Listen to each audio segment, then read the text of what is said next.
Hello and welcome to Profiles and Issues, the cable news talk show that provides in-depth interviews with prominent leaders in Westchester County.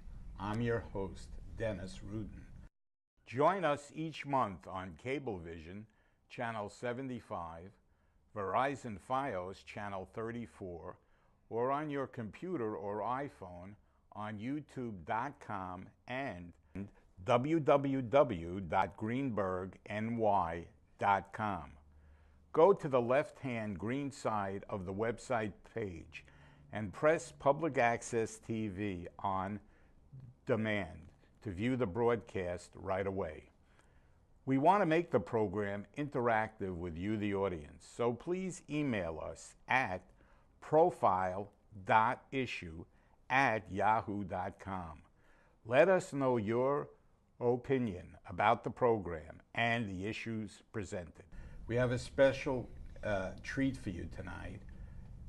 My guests tonight are leaders of the political activist group Westchester for Change.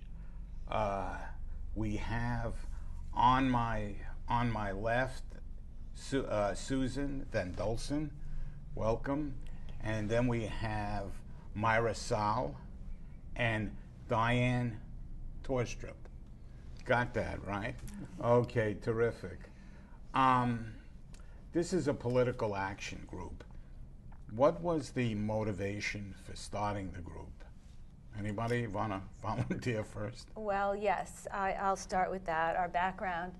We all were involved with the 2008 Obama presidential campaign, and we had never met before that, and there were many, many people activated to volunteer during that, historic campaign. Mm-hmm.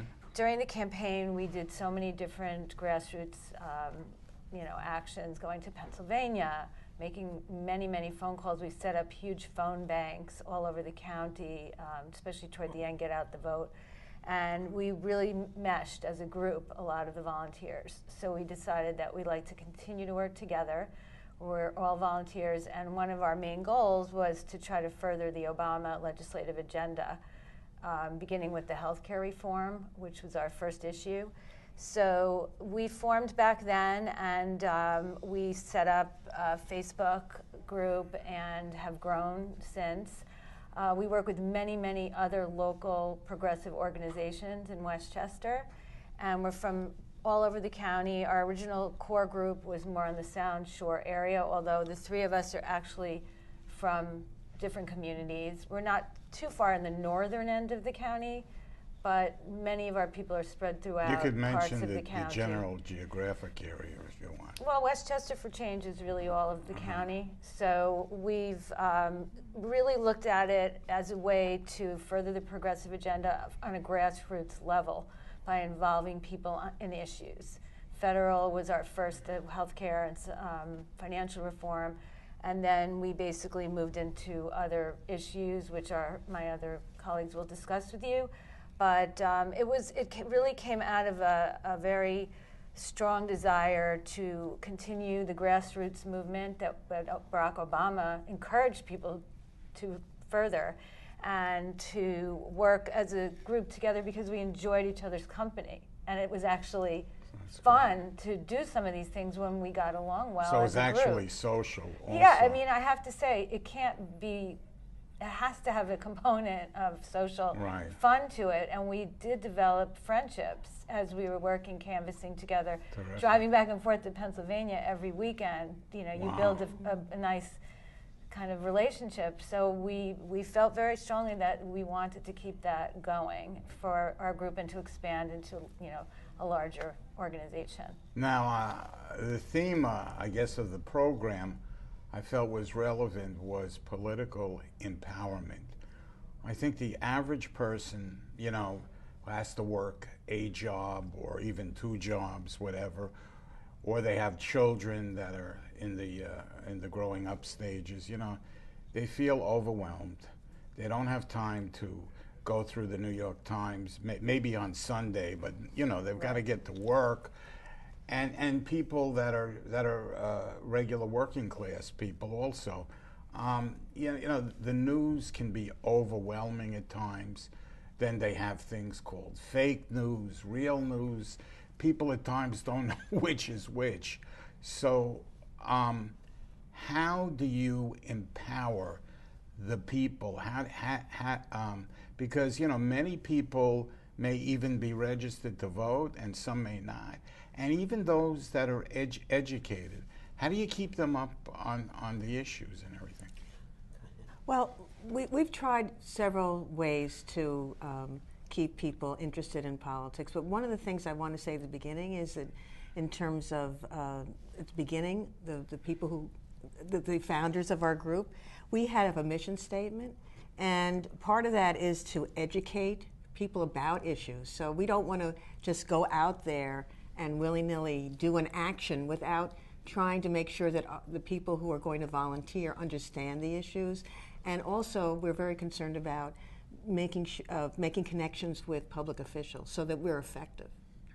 So as Susan said, one of the first things we did was healthcare. I just want to make that an example. Fine, no problem. So if you can recall back to 2009 when Obama introduced the healthcare legislation, many people had never heard of exchanges. They didn't know what the public option was. And we had a couple of forums where we explained those type of issues to people who were Not only us, but experts. Exactly. We brought in policy experts. And once we educated the people who were interested, that's when we connected that with advocacy. So we told people to write postcards to our elected officials. At one point, we submitted, I think, 1,000 postcards to Senator Schumer's office. There was a vigil once at Senator Lieberman's jurisdiction. We all drove to Connecticut.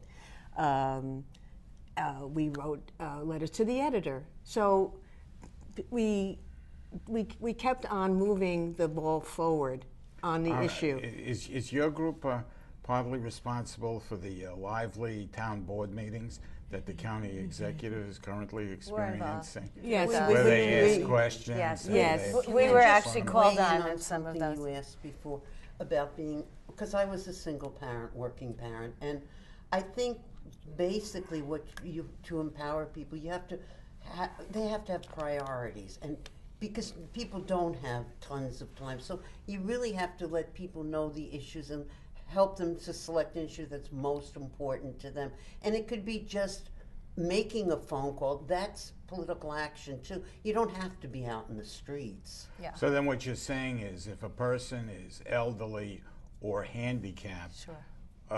If they can make a phone call, if they can work a computer, they can still connect with your group. Of course. Could you just give us the email and the name of the group? We'll be flashing it periodically on the screen, but what's... Well, our group is Westchester for Change, and our email address is westchester4change@gmail.com. Right. So again, the group's name is Westchester FOR, Right. for change, but the email is Exactly. Westchester for for the number. Yeah, for and I think Diane's right in the sense that people should never feel that it's overwhelming. And right now, I think it can be that way for people because there's so many issues, every day you read about another action or activity or a forum or thing going on, and people don't know which way to turn because they're so concerned and upset. So it's important for people to know that at any level of commitment, they can make a difference, whether it's a phone call, writing a letter to the editor from the computer, as you said, helping us by doing, outreaching their elected official if they have a connection to that. Everybody has a different entree point into doing activism, and that's the thing. You complement each other. Nobody should be intimidated, and time is a key thing. People are very, very, very busy and overwhelmed. I think that was a good question. Let me just mention. One of the things I'd like to mention is that we have a newsletter, goes out every week, and it lists activities in the community, also campaigns, connecting people with campaigns, so people can choose. Again, we don't want people necessarily to go to every single function. That would be impossible. They should choose what they feel most comfortable doing. And that's that they can do as little or as much as they want. And sometimes in terms of your life, you have more time, and sometimes you have less time. All right, I want to follow that up. I want to ask you this question, because these political times I find to be a little crazy and unconventional compared to the past. Yeah. You mentioned about some of President Obama's policies. Let's say that you're not a Democrat, but that all of a sudden you find that you may lose your health care, or with women with their reproductive rights. And so all of a sudden, if these people feel the need to reach out to your organization, would you We welcome, would definitely or welcome not just them. women, Yes. but men? I'm Of on the course. board of a reproductive rights, and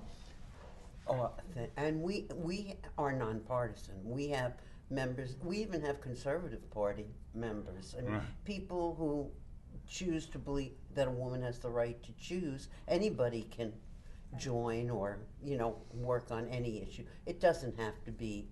It's not party. It's quality of life for everything. That's terrific. Now, you mentioned the ways you educate.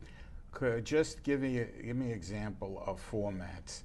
Example, people work during the week, and let's say you have to educate them on not just maybe mailing something in, but about the topic itself.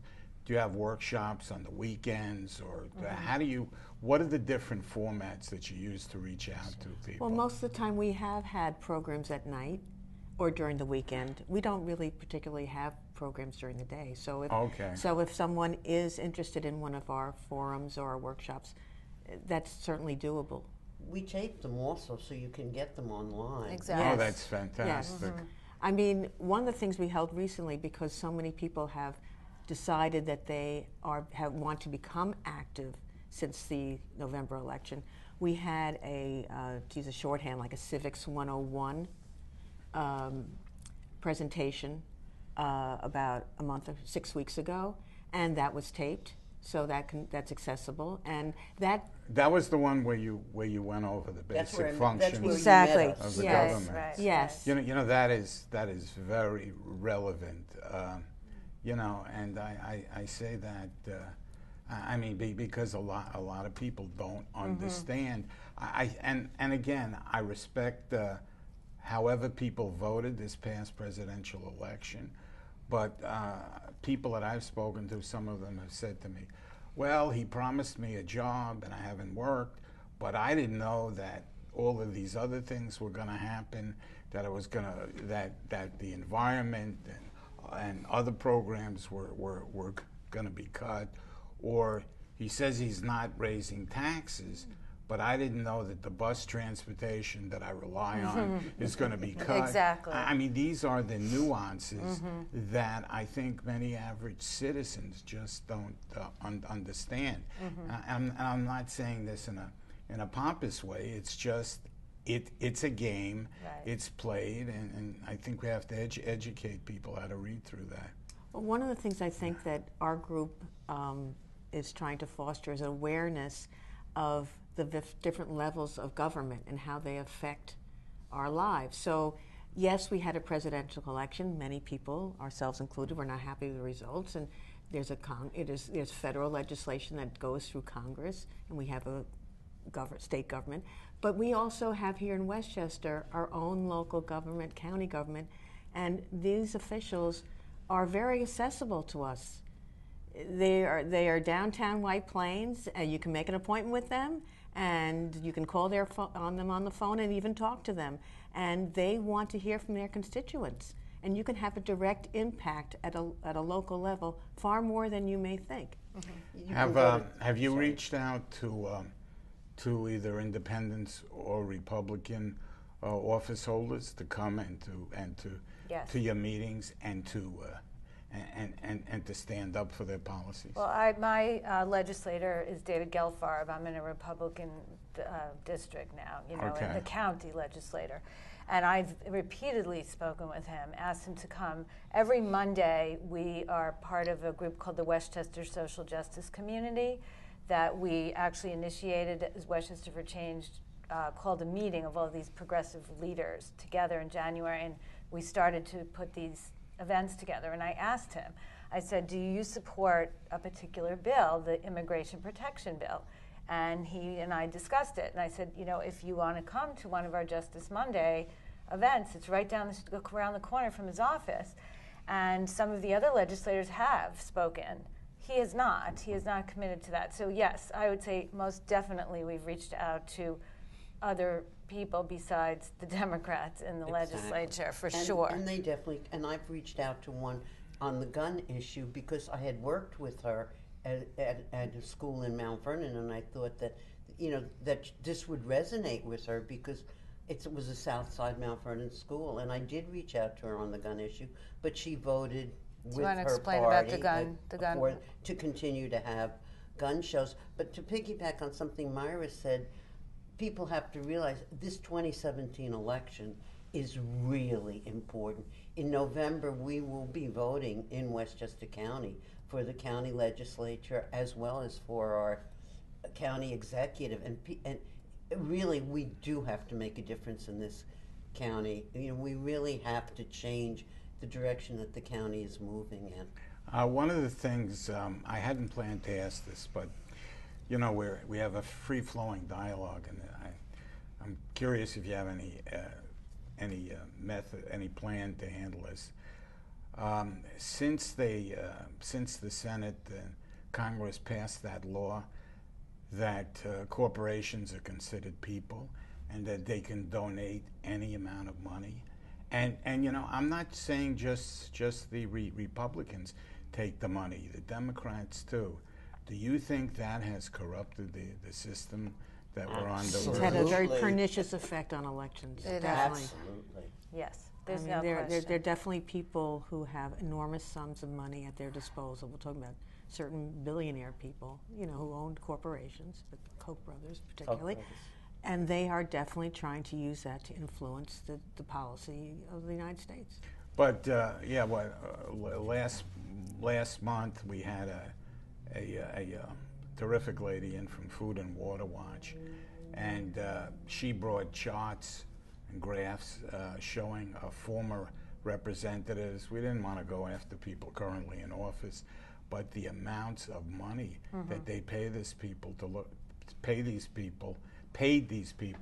look the other way on issues like fracking and well, our environment. I can tell you about our county executive who circumvented a state law about parkland alienation for a pipeline, the Spectra pipeline that was expanded in northern Westchester through the Blue Mountain Reservation, which is a county park.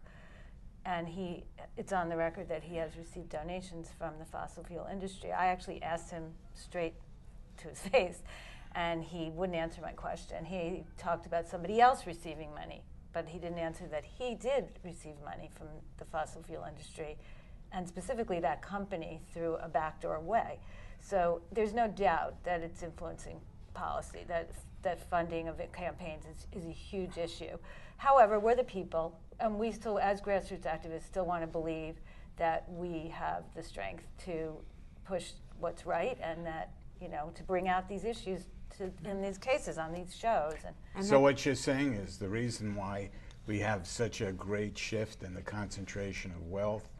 I forget the statistics that Sanders uses, Bernie Sanders, but I mean, you've got like what, 5%, 7% of the country controls the rest of the entire wealth is because the money, what do you have, the corporations on one side or the huge money interests, and on the other side you have us, the people. You know, we continue to educate ourselves, and Susan and I went to a wonderful workshop on that, and they talked about the inequality of how much the head of a corporation earns as opposed to the workers. It was like something like 850 to 1, so that the CEO is earning 850 times what his worker makes. Now, the average worker, they said, was like 37,000. So if you multiply that by 850 times, you will see how out of whack this really is. I think there are many forces that have pointed us towards the path of inequality in our country. And certainly one of them is that corporations used to consider the community as one of their stakeholders. They do not anymore. But that is also one of the reasons why voting rights are so very important, because our vote is a precious commodity, and we can use that for change.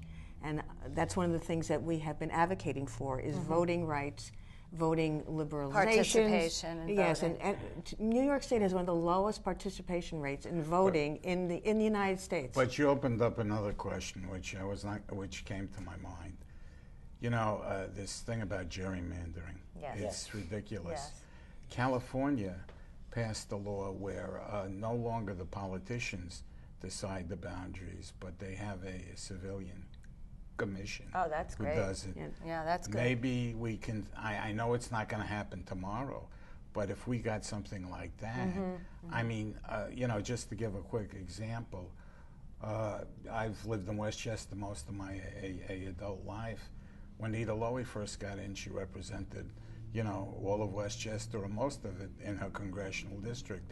Now she only represents a third of Westchester and 2/3 of Rockland County. That's crazy. It is I crazy. mean, it doesn't make sense. They've It's changed the not, lines, yeah. you know, it really pervades the whole purpose of representation. Well, one of the problems is that New York State has lost population relative to other states, I like know, Texas. but when you have political boundary Yes. lines Yes, like that, I it's agree crazy. that Yes. yes. One of the things about the commissions, though, and because we've talked about this as far as the New York State Constitution goes, because there will be a vote on the Constitution, you know, you have to make sure these committees don't take the outside money. It's not just politicians. Glad that you brought that up. Ladies, you know, we got only a couple of minutes. I got to have you on again because it's what do you think about the idea of having a constitutional convention? Is that going to be positive or is that going to be negative?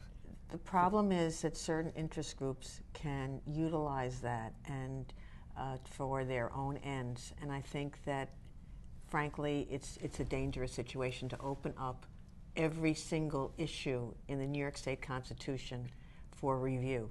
We have a lot of protections currently in the New York State Constitution, and there's another way to fix, so-called fix the Constitution by amendment. Right. Exactly. Right. That process is there, Right. and we should utilize that. And if there's Absolutely. something needs to be changed, I'm concerned that if we have a constitutional convention, that it will just open a can of worms. Yeah, I agree. Like I've also pensions. go ahead. I'm sorry. And many Yeah. parts of the Constitution. I've heard about it. Even Pensions. environmental Well, issues, even other education. education. You know, the basis of the lawsuit that certain people in New York City brought against the, in terms of the educational standards in the city, was based on the constitutional right for every child to have a education in New York State. That's in the Constitution. Ladies, I would love to go on, but we've run out of time. But I extend an invitation for you to come back Thanks. anytime. There's Thank plenty you. to talk about. Really- We're not going to run out of topics, Dennis. We like to talk, can you tell? We don't have a problem with covering political topics, right? Well, ladies, if people want to, how do you get people to reach out to you if they want to become involved with the group? We have a newsletter every week, I believe Myra mentioned. If you write an email to us at the email address that we provided, we would add you to our mailing list. It comes out every Thursday. And what it will do, will show you the upcoming events, ways to get involved in various campaigns, and things that we're doing, perhaps a news item or something like that. So this way you can see what we're up to.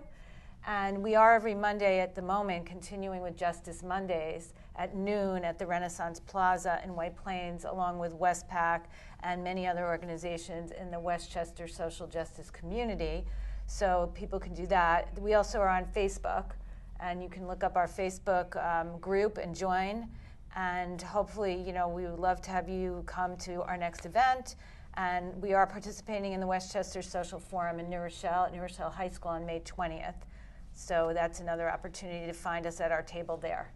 And if people are handicapped or they can't get out, they can also If they take email us, part. we will definitely give them options for participation from their home.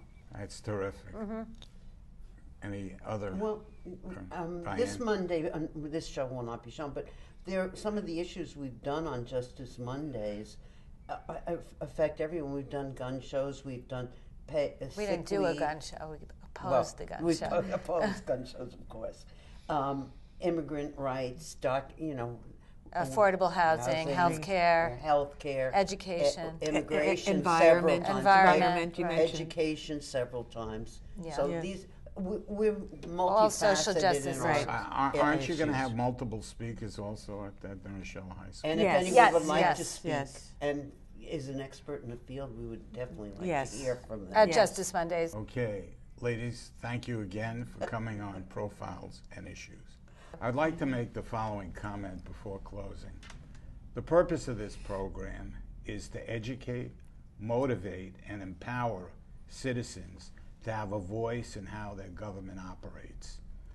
The founding fathers of our country had to fight in order to establish democracy. Today, men and women must continue that fight in order to protect the cherished rights in our Constitution. If you agree with the ideas expressed with this group, Westchester for Change, the time to get involved is now. Please email the group at Westchester, the number 4 for change, @gmail.com. Let us know what you think about our program. You may very well find yourself as my guest speaking about your group and your ideas. This is Dennis Rudin saying so long for Profiles and Issues.